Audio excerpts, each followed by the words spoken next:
Good KDP keyword research can literally be the difference between your book making zero sales and making thousands of pounds every single month. So in this video, I'm going to show you 3 things that as a beginner, you absolutely need to know about keywords to help you optimize your book listings and make as many sales as possible with Amazon KDP.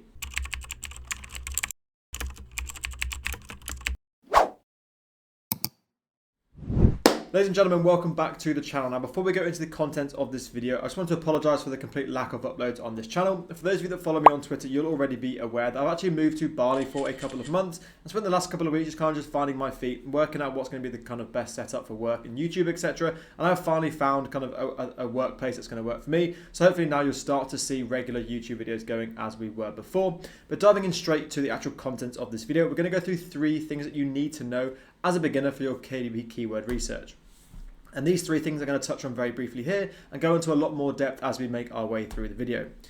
Now, the first one is going to be where. So where your keywords are important and where you should put your best and worst performing keywords. So if you're a beginner, it's super important to actually understand where your keywords are going to be placed and what this means for your overall book SEO. We're then going to move on to kind of a linked topic, but talk about balance. So when conducting your keyword research, you need to understand the balance and the trade-off between competition and demand. A good keyword will obviously have a combination of both, but it's unrealistic just to expect you to find loads of keywords that are really high in demand and really low in competition. In reality, it's all about finding that balance. And we're going to go into a lot more depth about ways you kind of place that balance in this video. And then finally, resources. So because keyword research is such a data-driven part of the KDP book creation process, it's really important you're utilizing all the resources and all the tools you possibly can. So we're going to go through a couple of tools that you can use for your KDP keyword research later on in this video. And like I say, all of these combine to 3 things that you really need to understand for keywords before you actually get into any sort of keyword research. So we're going to jump straight into it and where to actually place your Amazon KDP keywords. So there are 3 main places you can put your keywords when you're uploading your book. The first one is in your title. And for me, this is where you should put your best performing keywords because your book title is actually where your book's SEO is the strongest. So if you're going to have your best keywords, you're going to want to make sure your best one is in the title because that's where you're going to get the most SEO for your book. The second place you can put your keywords are in your subtitle. So your subtitle is also a powerful place to put your keywords, but I would generally recommend putting no more than 2 keywords in your subtitles. If you think you're going to have 1 keyword in your title, so your best performing one in your title, and then 2 other ones in your subtitle. That's 3 really strong keywords in both your title and subtitle. No more than that because it can come across as very obvious that you're just trying to keyword stuff and actually puts your potential buyers off buying your book because it just looks very unprofessional and people aren't going to buy your book if you're keyword stuffing. So my general rule would be stick to 2 keywords for your subtitle and then obviously your best keyword in your title. And I'm going to go on to explain a little bit more what I mean by best keyword in just a second. And then finally, and the obvious one, is the 7 back-end keyword boxes. So any other keywords that you found during your research, in my opinion, should be stuffed and put into your 7 back-end keyword boxes. Use both a mixture of individual words and also long tail phrases in here. Everyone has their very own keyword research strategy, but this is just mine. So I'm going to try and relate to you exactly what I would recommend based off my experience. So that's where you can put your keywords, 3 different main places. And then kind of moving on into the second point, but also staying with that idea of where you put your keywords, it's all about balancing competition and demand. So any good keyword will meet the following criteria. It will have a high search demand and will also have low competition.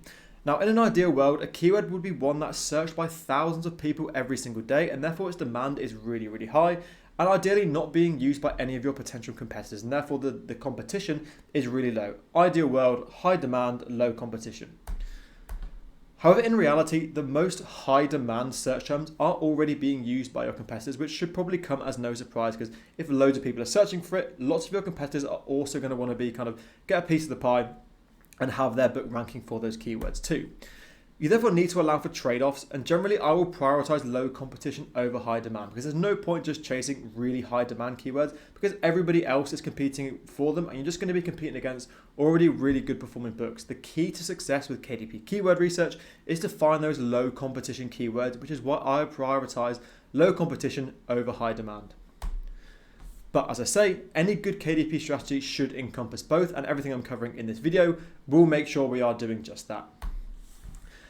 So going into it a little bit more depth now, in terms of where you would place your keywords in terms of balancing competition and demand, I've broken it down into 2 main areas. So we have your title and your subtitle, and then also your keyword boxes. Now, I stressed the importance of your SEO being really strong in your title and subtitle earlier on in this video, and that's where I recommend the keywords that you put in these two areas should be kind of prioritizing low competition. So as I mentioned, like I say, your best keywords should go here in your title and subtitle. However, if you're just using the same title and subtitle keywords as your competitors, you're just not going to outrank them because those competitors are already making sales, they've already got reviews, they're already lodged in the Amazon algorithm. It's going to be very difficult for you to outrank them if you're just using the same high demand keywords that they are. That's why I therefore recommend prioritizing low competition keywords over high demand here, because although there's less people searching for these keywords that you're going to be using, there are still a good amount of people searching for them, and you're going to be the go-to person for that keyword and hopefully rank top, and therefore you're going to be making a lot more sales if you have, say, something like 60% control over that keyword rather than like a 2% control over a keyword that has really high demand but also high competition. So I would generally recommend using your title and your subtitle to be really niche down to really specific keyword phrases that not many other people are using, and then use your 7 keyword boxes to get the vast majority of traffic, increase your books reach with these really high demand but also high competition keywords. Which is why in the 7 keyword boxes, I see this as an opportunity to catch extra organic traffic. So I would generally use these boxes to pick up customers who are using high demand search phrases. I accept that I'm not going to rank the top for these keywords here, but that doesn't necessarily matter because if I've done it right, the keywords in my title and subtitle, I should already be ranking top for those already. I would therefore recommend including high demand keywords in these 7 keyword boxes. So you've got 2 kind of strategies here. Your title and subtitle, which is targeting really niche and specific keywords, so you can become the top ranking book for those keywords. And then your 7 keyword boxes, which you're just using to get extra organic traffic and increase your books reach as much as possible. As I said previously, a good keyword strategy has a combination of both of these two, and that's exactly what I mean by that. So on to the final part and the final thing you should know about are the keyword tools for your KDP keyword research. So I've stressed how important so far in this video good keyword research is and why it's important, but how would you actually go about finding those keywords themselves?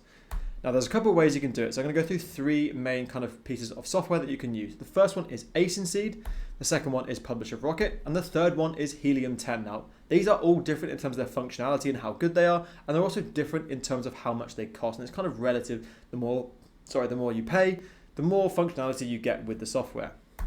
So Ascenseed, for example, is completely free to use. So if you don't want to invest any money into your KDP account or your keyword research, then Ascenseed is a really good place to start. However, you have to understand that this software is limited compared to both Publisher Rocket and Helium 10 because it's just not a paid software and you don't get quite as much functionality or granular depth with your keyword research.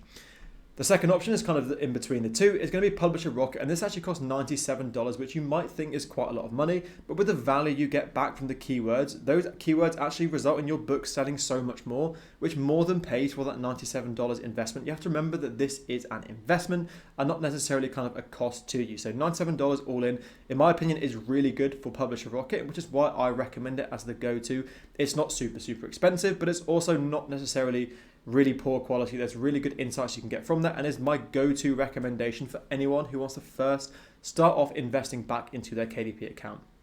And then finally, you do have Helium 10, which in my opinion, in terms of its actual functionality, is the best on the market. There is so much level of depth you can get from Helium 10, but the only problem with it is it's $89 a month, which I know 99% of people who subscribe to me or follow me on Twitter can't really budget for spending $89 a month just on some keyword research software. That comes to almost $1,000 a year just on Helium 10 alone. So that is very expensive. If you can afford it, I would recommend getting it because I think the value is definitely there. But generally, I would recommend Publisher Rocket. I'll leave a link to all 3 of these in the description below so you can access all of them and kind of work out which one you want based on your KDP situation and also your current budget. So that's kind of the 3 things in a nutshell, and simplified hopefully enough for you to understand how you can use them to optimize your book sales with KDP. But I'm going to summarize everything I've covered in this video just in this final section. So first of all, keyword placement. There are a few places that you can place your keywords, and I would generally save your best performing keywords for your title and your subtitle, and then put the rest of the keywords in your 7 keyword boxes. Secondly, it's really important to find a balance. It's not realistic to think that you'll find a ton of low competition but really high demand keywords. You need to compromise accordingly, which is why I kind of stress that importance of having low competition keywords in your title and subtitle, and then leaving your 7 keyword boxes to deal with the really high competition but also very high demand keywords. That's how you kind of find that balance and compromise accordingly.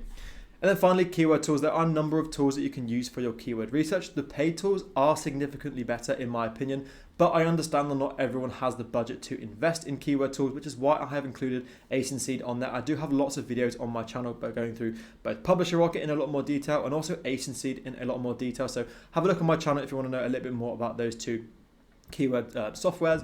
So that's everything that you need to know to get started with your KDP keyword research. If you did enjoy this video, then please do leave a like and also subscribe to my channel for more KDP content, and I will see you now in the next